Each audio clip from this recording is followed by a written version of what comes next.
Bonjour à tous, j'espère que vous allez bien. On se retrouve ce soir pour un nouveau cours de Gemara au Daf Tetzain Amoud Aleph à la page 16 au recto. Là, on reprend juste ce qu'on a commencé la dernière fois. On a commencé à voir la Gemara, donc de notre nouvelle Mishnah. Alors, on avait dit qu'en réalité, les propos qu'on a tenus dans la Mishnah, les lois, ça s'applique que pour les 7 derniers jeûnes, la dernière série de jeûnes. Ensuite, on s'est attardé sur le fait qu'il fallait mettre de la cendre sur la tête du nasi. Pourquoi est-ce qu'il fallait lui mettre sur sa tête alors que nous-mêmes, on se mettait après sur notre tête?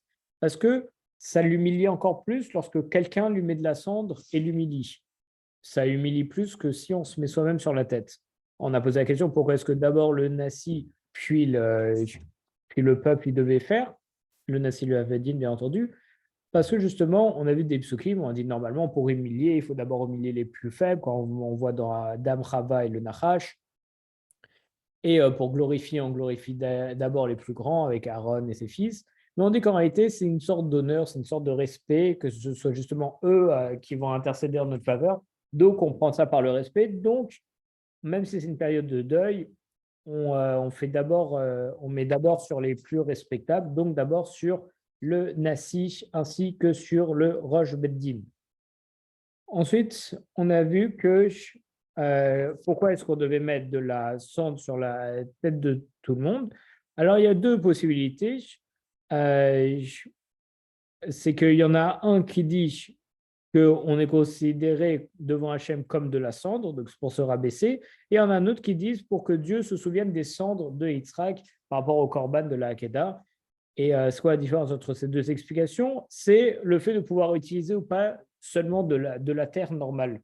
Selon l'explication qui dit que c'est en rappel des cendres d'Israël, là on ne pourra pas utiliser de la terre. Celui qui dit que c'est pour montrer qu'on est comme de la cendre et comme de la poussière devant Dieu, alors on pourra utiliser de la terre. On avait dit qu'on doit sortir au cimetière un jour de jeûne. Alors pourquoi? Alors, il y en a qui disent que c'est pour dire devant Dieu, on est considéré comme les morts du cimetière. Un autre qui dit que c'est pour demander aux morts d'intercéder en notre faveur. C'est quoi la différence entre les deux? C'est le fait de savoir si on a le droit d'aller dans des cimetières non juifs. Si c'est juste pour montrer qu'on est comme des morts, on peut aller dans les cimetières non juifs. Si c'est pour que les morts intercèdent en notre faveur, on ne va pas aller dans un cimetière non juif.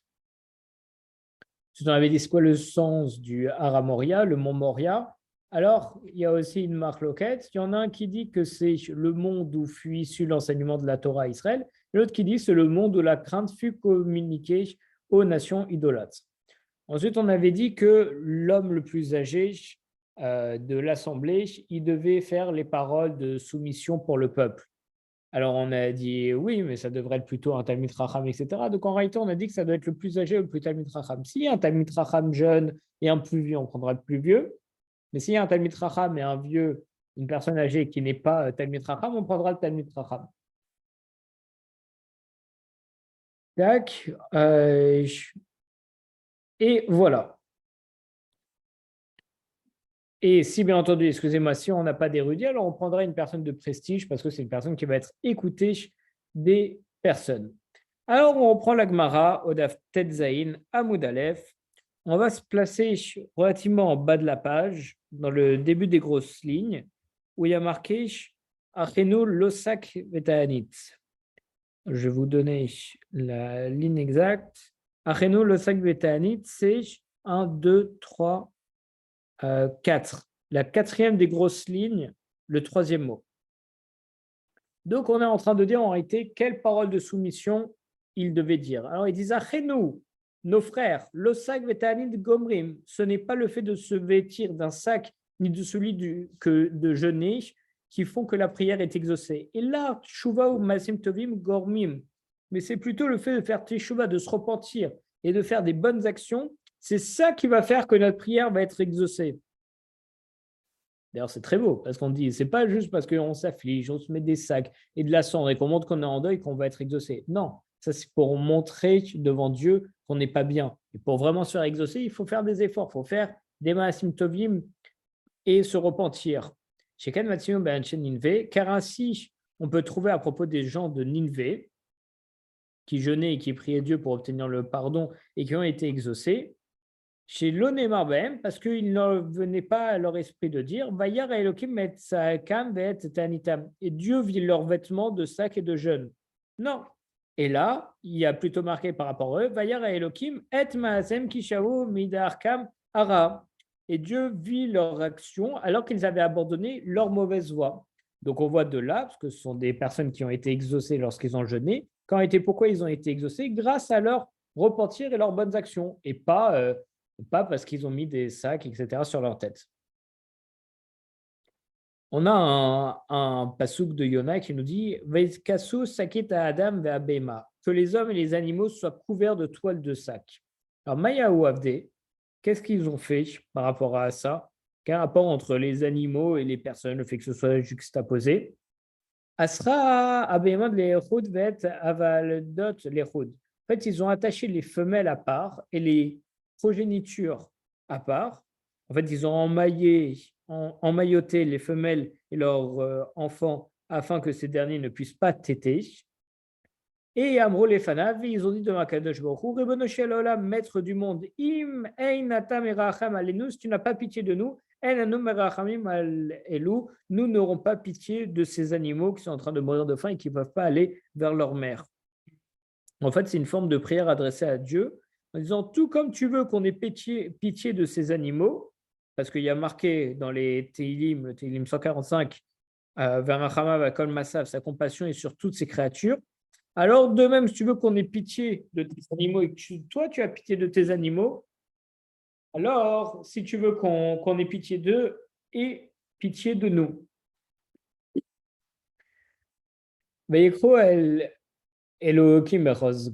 Alors, dans la suite du verset, il y a marqué et qu'ils crient vers Dieu avec force. Mayamour, qu'est-ce qu'ils ont dit lorsqu'ils crient? Amrou ou les Fanem Ribono Shalolam, ils ont dit devant lui, maître de l'univers, Alouf Tzadik Veracha, Alouf Sheeno Alouf. Si il y en a un qui est patient et l'autre n'est pas patient, Tzadik Veracha, et il y en a un qui est vertueux et l'autre qui est mauvais, Minitremifnemi, qui va céder devant l'autre? La personne vertueuse, en général, elle cède devant le rachat, comme nous dit Rashi. Ça sous-entendu que Dieu, il est patient et juste lorsqu'on est mauvais et impatient. Bien qu'on ne peut pas forcer Dieu à répondre à nos prières, Dieu, dans son infinie bonté, il devrait quand même le faire. Donc ça, c'est une autre prière qu'on dit. Et dans le verset, il y a encore marqué ish midarko ara umina chametz asher bekafehem, et qu'ils abandonnent chacun sa mauvaise voie et le vol qui est entre leurs mains. Maï umina chametz asher bechaper, ça veut dire quoi? Le vol qui est entre leurs mains. Bizarre de dire ça comme ça. Amar Shmuel, Shmuel nous dit Afilu Gazal Merish, le roi de Nineveh, il a ordonné que même si quelqu'un il a volé une poutre, ou Benamo Bebira, il a intégré dans un palais, mais alors il devra démolir tout le palais et il rendra pour rendre la poutre au propriétaire. Parce que parfois, on vend des choses qui deviennent après essentielles. Là, il a volé une poutre et c'est grâce à cette poutre que tout son palais tient. Alors, même s'il doit détruire tout son palais juste pour récupérer la poutre, alors il doit le faire pour rendre la poutre à la personne à qui il a volé. Parce qu'on pourrait se dire, oh, c'est pas grave, vas-y, trouve un moyen de rembourser par autre chose, etc. Non, tu as volé la poutre, tu rends la poutre. Même si ça doit te coûter tout ton palais qui repose dessus.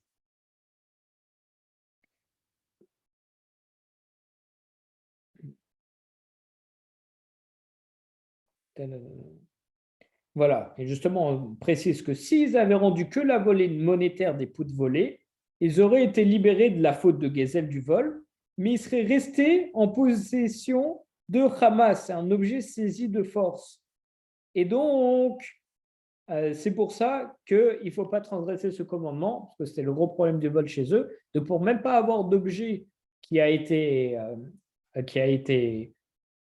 possédé de force, alors ils doivent obligatoirement rendre la poutre.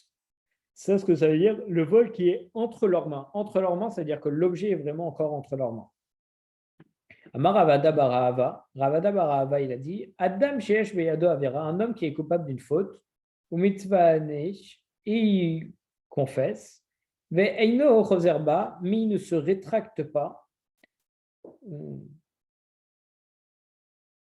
Alors, Rachid, il explique qu'ici, en fait, on parle de la faute de voler précisément. Et lorsqu'on dit qu'il ne se rétracte pas, c'est-à-dire qu'il ne rend pas l'objet volé. Alors, Lema Oudomé, à quoi il ressemble cet homme-là? Les Adam Shetofet Sheretz Beado, un homme qui tient en main un Sheretz mort. Alors, un Sheretz, c'est une des 8 petites créatures qui sont énumérées dans Vayikra, il me semble, dont si cette petite créature est morte, son cadavre, il transmet de la Touma. On devient impur à cause de lui. Donc, à quoi il ressemble? C'est comme un homme qui tient en main donc, un Sheretz, mais même s'il s'immerge dans toutes les eaux du monde, son immersion n'accomplit rien. Pourquoi? Parce qu'il a le Sheretz dans les mains. Donc il est tamé à cause de lui. Donc même s'il va se tremper au mukvé, il ne va pas devenir pur parce qu'il a toujours dans la main. Il faut qu'il lâche de sa main, qu'il se trempe, là il sera pur. Là c'est la même chose. Tu as volé, tant que tu as l'objet en ta possession, même si tu rembourses, tu fais tout ce que tu veux, tu fais tout chouva, tu as l'objet en ta possession. Tu ne peux pas te rendre, même si tu essayes de te rendre pur, automatiquement tu redeviens impur tout de suite après. Pour lui, avoir un objet volé, ça le rend impur, une personne. C'est pas que ça rend impur, on t'a juste fait une comparaison. C'est tu es avec le CRS, tu es impur, tu te purifies, mais ta purification ne sert à rien. Là, de la même manière, tu as volé un objet, tant que tu as l'objet en ta possession, même si tu rembourses l'argent, ça ne sert à rien. Tu n'as pas retiré ta faute. Zerakom Yado, mais s'il le rejette de sa main, le Sheretz, alors qu'Evan Shetavel Be'arbim Sea, une fois qu'il s'est immergé dans un migvé qui fait 40 CA d'eau, on sait que c'est le volume minimum qu'on a besoin dans un migvé, alors Minyan Dalva Lotfila, son immersion, elle prendra immédiatement effet et tout de suite, il deviendra pur. Chez Neymar, comme il a dit, celui qui confesse et abandonne ses fautes sera traité avec pitié. Vomer, il est aussi dit par rapport à ça, Nisa Levaveno, Al Kapeim, El, Machameim, élevons nos cœurs avec nos mains vers Dieu dans les ciels. Donc on voit que lorsqu'on élève en prière nos mains vers Dieu, on doit élever également notre cœur. Ça veut dire qu'il faut abandonner nos voies corrompues. Et pour abandonner nos voies corrompues, on doit tout lâcher. C'est comme quelqu'un qui dit allez, demain j'arrête de fumer. Il arrête de fumer, il a toujours des paquets de cigarettes chez lui. Ça ne va pas. Parce que dès qu'il aura envie, il a toujours la possession de ce qui va le faire plonger, etc. Tu arrêtes de fumer. En toute façon, il ne sert à rien tes paquets. Jette-les. Alors maintenant, on retourne à la Mishnah. La Mishnah, elle nous a dit Amdo betfila moridim lifne ateiva zaken. Lorsqu'il se lève pour prier, on fait descendre devant l'arche pour faire chazan un homme âgé. Snurabanan. On va dans une braïsée. Amdo betfila. Lorsqu'il se lève pour prier, afalpi she'eshem zaken vechacha, même si un homme âgé et érudit est présent, en moridim lifne ateiva, on ne fait pas descendre devant l'arche pour faire Chazal. Et là, Adam Aragil, on ne fera descendre qu'un homme d'expérience qui a l'habitude de faire les prières des jours de jeûne.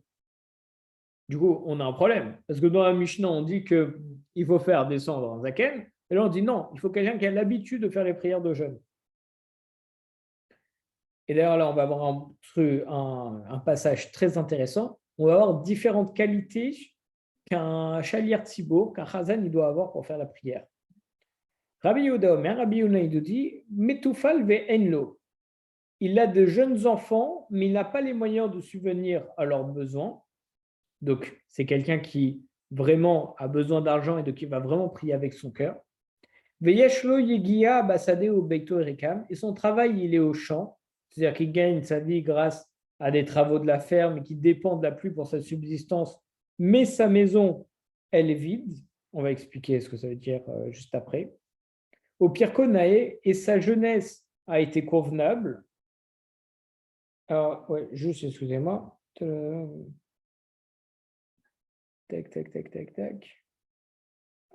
Ouais, ça aussi, on va voir ce que ça veut dire un peu plus loin. Ousfal Baderer, et c'est un homme humble. Umero Tselam, il est accepté par le peuple. Ça aussi, c'est très important. Le Chalier Thibault, ça doit être quelqu'un qui est accepté par tout le monde et qui est apprécié par tout le monde pour faire la prière, pour les représenter. Le Chalier Thibault, comme on vient de le dire, il représente le Thibault. Alors, s'il y a une personne qui n'aime pas dans l'assemblée et qui n'aime pas quand il fait la prière, etc., alors il ne faut pas qu'il soit Chalier Thibault parce que Et même, on dit que sinon on est dans une Sina et on n'aime pas le Shaliar Tzibour, il ne faut surtout pas rester parce qu'il nous représente. Et si on ne l'aime pas, ça fait un mauvais représentant et tout. Et en fait, ça devient quelque chose de pas très sympathique. Et la prière qui va aller chez Akadosh Baruch Hu. Il est accepté par le peuple. Veyeshlo neima vekolo harev. Sa mélodie est plaisante et sa voix, elle est agréable. Ça ne doit pas être un chanteur, mais ça doit être vraiment plaisant et agréable. Pas quelqu'un avec une voix striante, sinon ça va nous gêner, nous déconcentrer. Ubaki, il écrote Batora, Banevim, Okturim. Il est expert dans la lecture de la Torah, des Nevim et des Kturim. Excusez-moi. Pourquoi ça? Parce que la plupart de la Tfila, surtout à l'époque, c'était des versets de Torah, Nevim et Ktuvim. Donc ça doit être quelqu'un qui s'y connaisse bien. Comme ça, lorsque il fait par exemple la prière du jeûne, qui est une prière différente, alors en réalité, les psukim, il les connaît. Donc il va pouvoir lire avec fluidité. Ça ne va pas être quelqu'un qui va arriver, c'est une nouvelle prière, du coup il décortique un peu. Non, ça doit être agréable, mélodieux. Donc c'est quelqu'un qui doit connaître bien les psukim. Comme ça, sa lecture, elle est facile. Et Ubaki Bechol Avrachot Kolom, il doit être Baki, c'est un expert dans toutes les bénédictions, pour bien les faire, etc. Vayavu bet Rabbanan Anio Berabi Yitzhak Barami. En entendant cette braïta, les sages tournèrent leur regard vers Rabbi Yitzhak Barami, qui avait justement tous ses attributs. Donc il était génial pour pouvoir faire Shaliar Tzibour. Pour pouvoir faire Shaliar Tzibour. Ça s'arrête là. Donc on dit que c'était un Rav qui avait tous ses attributs et on voulait qu'il fasse Shaliar Tzibour.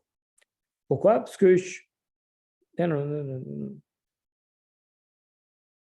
oh. Maintenant, on va voir que, apparemment, dans tous les attributs qu'on a donnés tout à l'heure, il y en a qui sont redondants.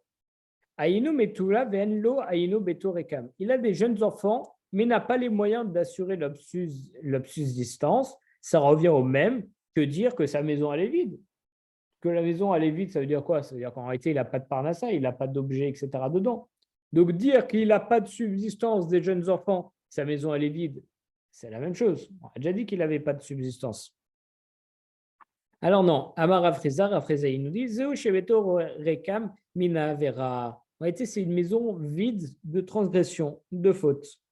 Et ça veut dire quoi une maison vide de faute? C'est comme nous dit Rachid, c'est une maison où il n'y a pas d'objet volé ou acquis de manière malhonnête. Et le Rambam, il nous dit que ça veut dire qu'en réalité, aucun membre de sa famille n'a la réputation d'un pécheur. Ensuite, on a dit au Père Konaé, sa jeunesse a été convenable. Amar Abaye, Abaye nous dit Zeshelo Yatsa Alav Shemra Yaluduto. Ça veut dire qu'il n'a pas eu de mauvaise réputation dans sa jeunesse. C'est-à-dire que même pendant qu'il était adolescent, et parfois c'est une période un peu perturbée et turbulente, alors quand même, il n'a commis aucun acte qu'il ferait rougir, comme nous dit Rachid. Il y a un passage qui dit, au Akadosh Baruch Hu, il nous dit, mon héritage, en parlant du peuple juif, il était pour moi comme un lion dans la forêt. Nasna alav bekola alken senetia. Il a élevé la voix contre moi, c'est pourquoi je l'ai haï. Alors, la Gemara, elle pose la question. Maïnatan alav bekola, ça veut dire quoi? Il a élevé la voix contre moi, que le peuple a élevé la voix contre Akadosh Baruch Hu.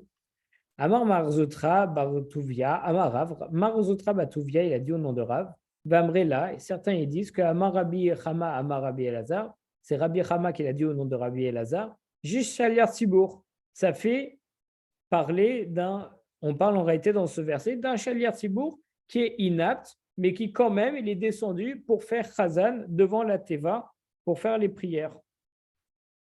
Et donc, comme nous dit Rashi, en choisissant un homme plutôt rachat pour faire Shaliar Tzibour, alors la communauté d'Israël n'a adressé à Kadosh Baruch que sa voix. C'est-à-dire qu'elle a choisi quelqu'un qui n'a aucune autre de qualité requise pour un Shaliar Tzibour, si ce n'est sa voix. Ils l'ont pris juste parce qu'il savait bien chanter.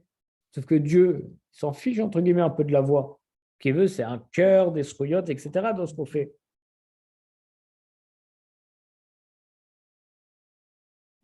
Et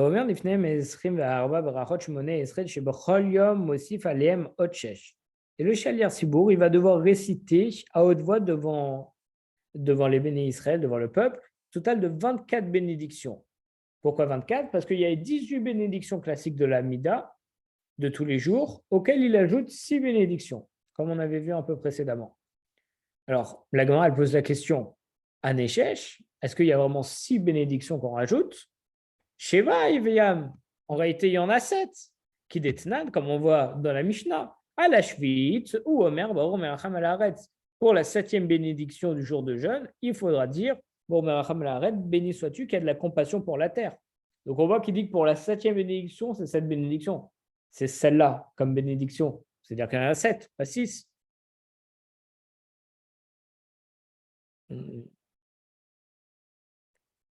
Amar Rav Nachman bar Yitzhak, Rav Nachman bar Yitzhak, il dit Maï-Shevit.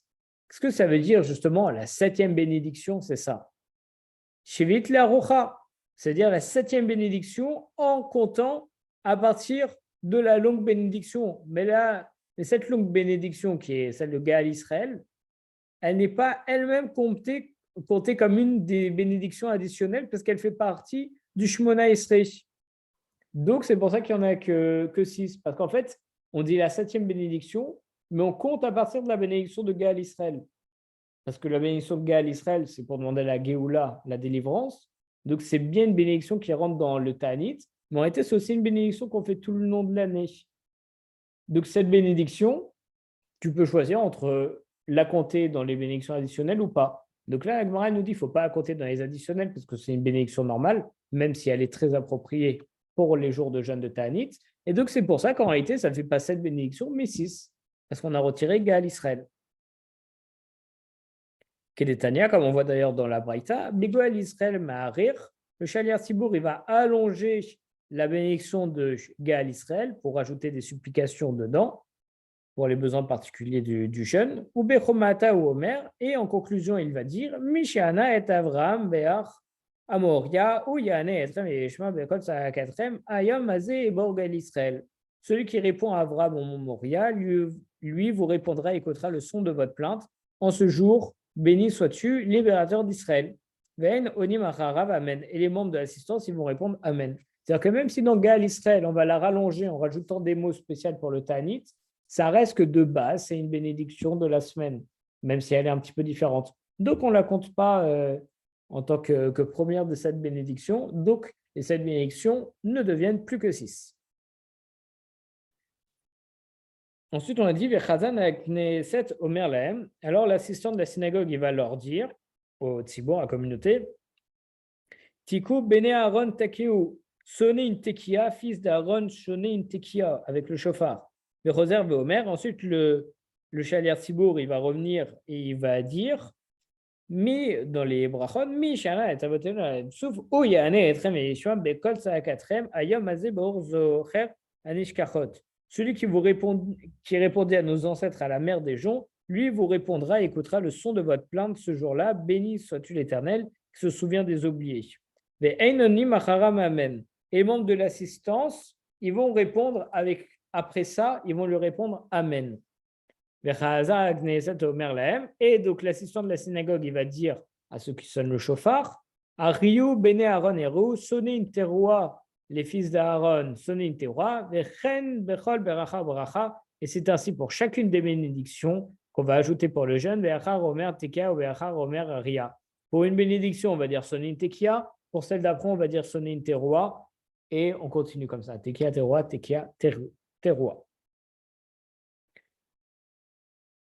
On continue encore un petit peu.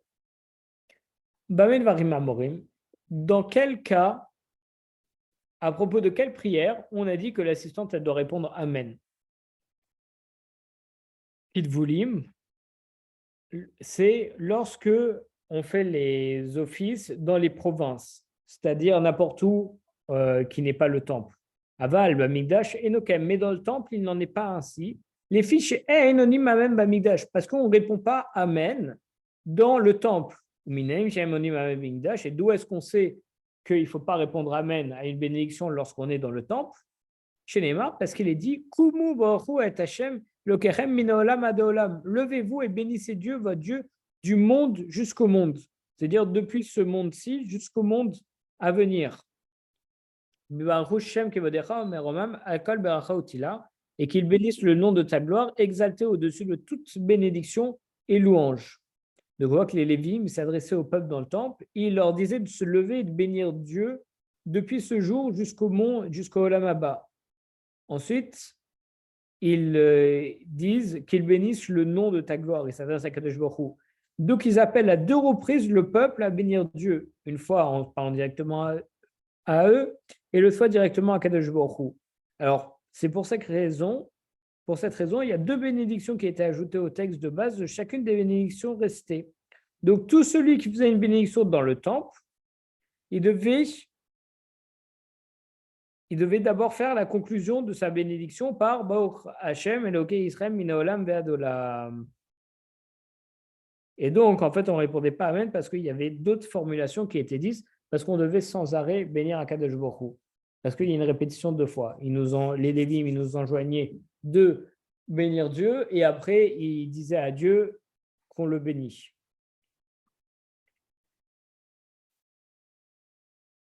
De ce bénéla. Or, on aurait pu penser que pour toutes les bénédictions ensemble, il ne devrait y avoir qu'une seule louange. Eh bien non, parce que Talmud Lomar, le passage qui nous dit, Meromam, Akol Beracha Otila, il est exalté au-delà de toute bénédiction, Akol Beracha Tenloteila. C'est-à-dire que pour toute bénédiction, il faut lui offrir une louange. Donc on ne va pas tout mettre dans un seul paquet. Pour chaque bénédiction qu'on veut lui faire, on lui fera une louange à Kadosh Baruch Hu. Quand j'ai fait une louange, c'est dire quoi? C'est répondre par exemple. C'est la réponse Amen et ça. Ouais. Dans ce sens-là. Je vais voir si tu as une autre. Ouais, on doit répondre Baruch Shem Kevan Machoto Leolam Vaed après chaque bénédiction. C'est ça la louange. Alors moi, on ne répond pas Amen. On dit les Birkat Kohanim. Ouais. On dit quoi déjà? Kenyaratson.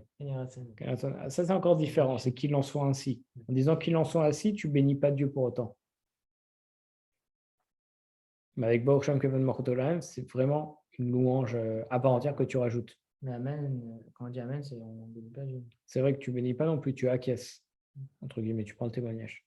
Et c'est pour ça que justement, on te dit, tu n'es pas là pour acquiescer. Au temple, tu fais que rajouter encore des louanges. Fais une bénédiction, on dit Dieu, c'est toi qui nous donne la chorma. Et nous, on dit merci c'est toi, bon, béni soit ton nom, etc. Donc c'est encore un remerciement c'est vraiment une louange sur une bénédiction, quoi, sur un remerciement.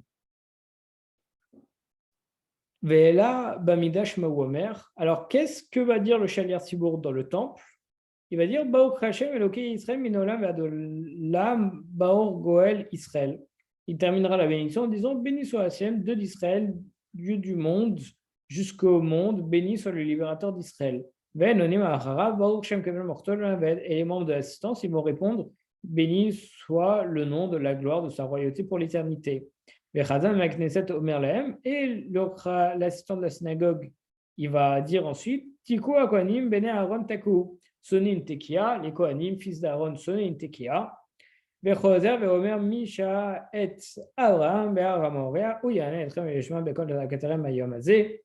On a déjà vu ça. Et il va répondre Baruch Hashem, le Israël, Zocher Anish Kahot, béni sois-tu qui se souvient des oubliés. Et les membres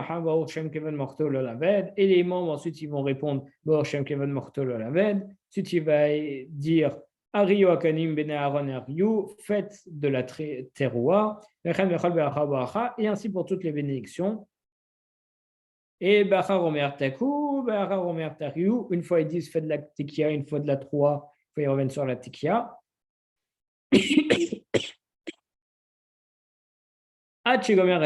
Jusqu'à ce qu'il termine les 7 bénédictions. Et